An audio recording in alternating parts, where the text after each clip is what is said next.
Вы обращали внимание, чем отличаются советские мультфильмы от американских? Очень любопытно. В советских конфликтах, в советских мультфильмах есть единство. В американских есть борьба. В советских фильмах любовь, но без конфликта.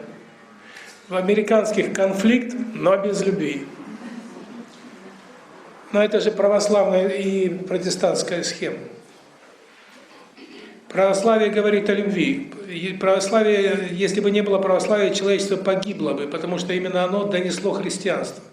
Но оно половинчато, оно взяло в христианстве только половину, одну идею прощения, а идею, так сказать, взаимодействия, конфликта правильного, она не прошла почему-то. Люди тогда не сумели это воспринять.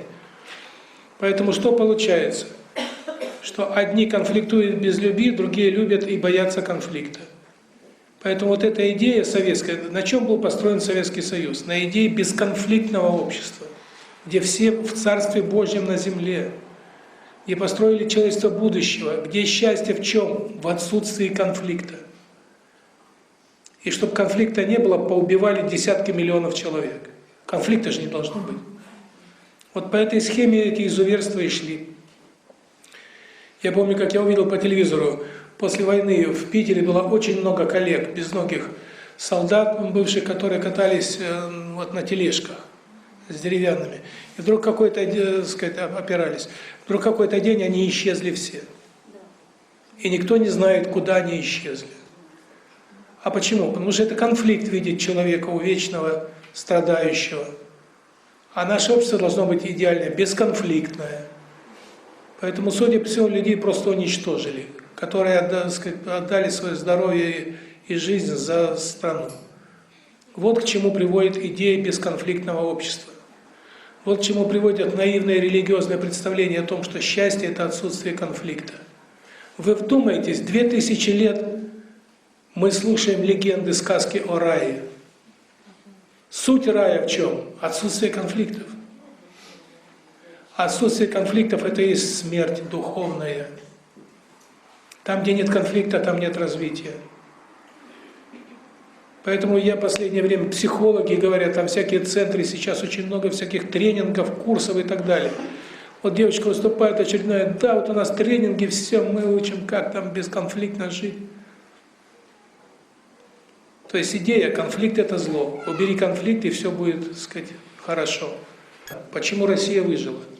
Я в конце 90-х уже не верил. Я видел, как распадается экономика, политика, сколько предателей сидит. Я думал, что в стране... Вот я головой видел, что Россия обречена, она погибла.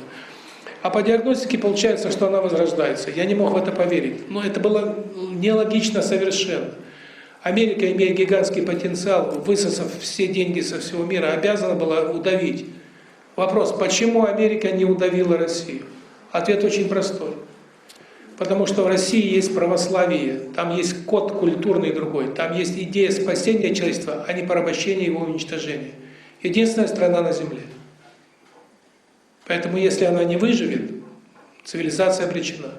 Поэтому сама ситуация складывалась так, чтобы Россия выжила.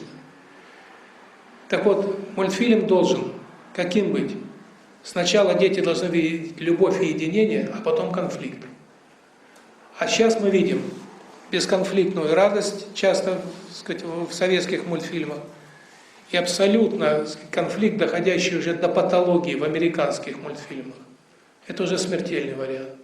Потому что когда ты любишь, когда у тебя есть единство, конфликтовать можно научиться. А вот когда ты научился конфликтовать, а любить не научился, вот здесь будет очень тяжело. Так что всего-навсего, посмотрев мультфильмы, мы можем предсказать судьбу Америки и России.